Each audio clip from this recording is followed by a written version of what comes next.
strap yourself in because the Celtic world has absolutely erupted, and I've got 3 massive stories for you, and trust me, the last one is the one every Celtic fan needs to hear. We've got injury blows, boardroom chaos, BBC debates turning fiery, and Calmac stepping up with a message that could change the entire direction of the season. Stick with me all the way to the end. We have 6 news a day to keep you updated with the mighty Celtic. Hit that subscribe button and be part of it. Listen, let me tell you something, pal.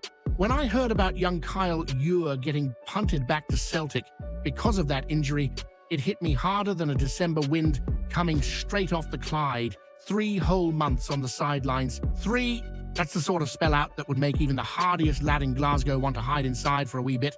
And this boy isn't just any prospect. Kyle's been spoken about as the next Calmac, the heir to the throne. The lad, some folk reckon, could one day run the midfield at Paradise like it's his personal kingdom. You know what makes it worse? He just started showing exactly why everybody's been buzzing about him.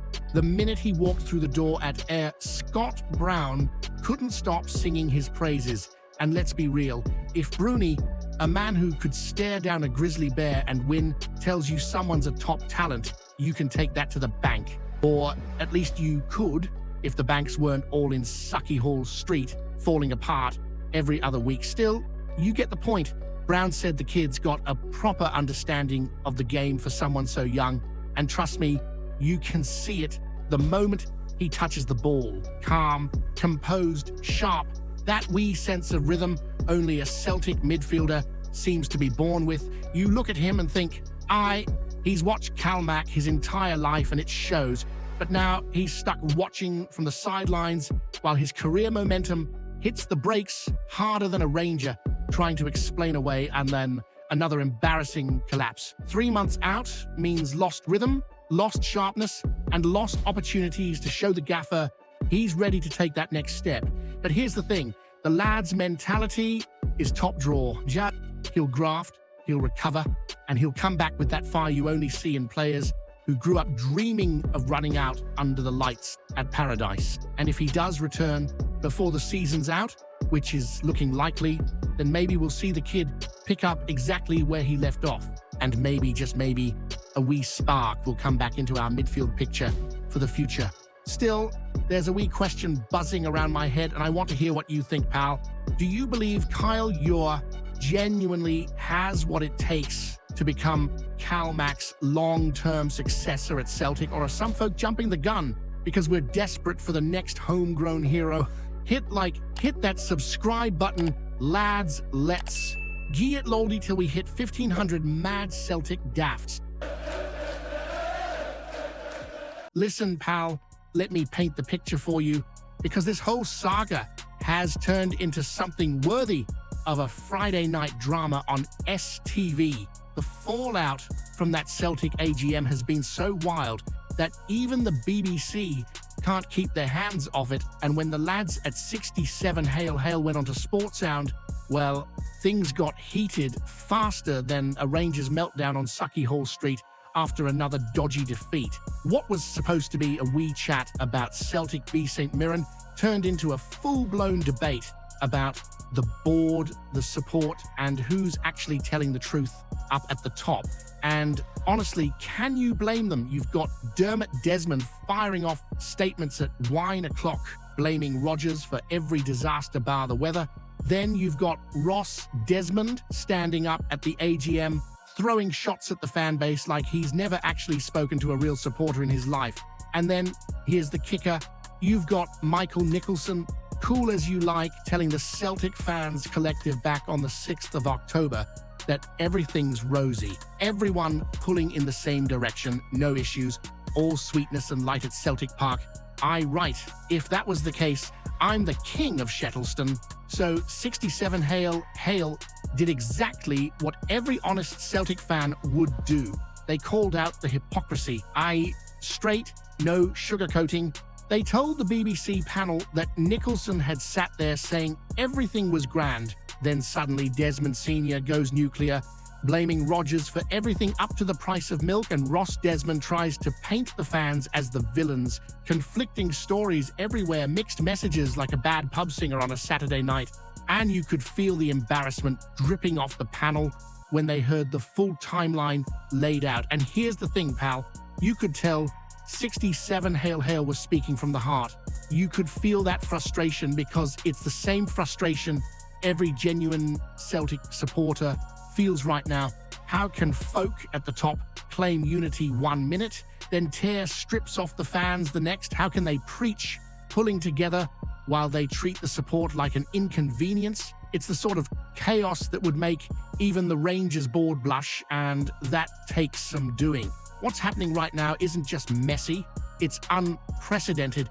Even the broadcaster said he's 48 years old and has never seen anything like this in his life, and neither have I, and neither have you. This isn't the Celtic way, and everyone knows it. But one thing that still stands strong through the madness: the support, the real backbone of the club. The folk who show up, sing through the storms, and don't let nonsense from the boardroom shake their belief in what Celtic truly is. Now, pal, here's the question I want you to answer, and this one might split the room. Do you think the Celtic board has completely lost touch with the support, or is this crisis being blown out of proportion by folk who want change no matter what? Hit that subscribe button. Lads, let's G it. Laldy till we hit 1,500 mad Celtic daffs. Let me bring you right into the heart of this one, because Calmac has just delivered the kind of message that cuts straight through all the noise swirling around Celtic these past weeks. And honestly, hearing him speak after that last gasp winner in Paisley, it felt like a proper captain dragging the club back into the light while the board's still stumbling about in the dark. You could see it in his goal, you could see it in the way the players mobbed him in the dressing room, and you could hear it in every word he gave to Sky Sports. That strike against St Mirren had the same thunder as the one he buried past the Rangers at Hampton, the kind that makes the blue side greet harder than the rain-battering Sucky Hall Street. And here's what really stood out, pal. Go back to when Brendan Rodgers walked out.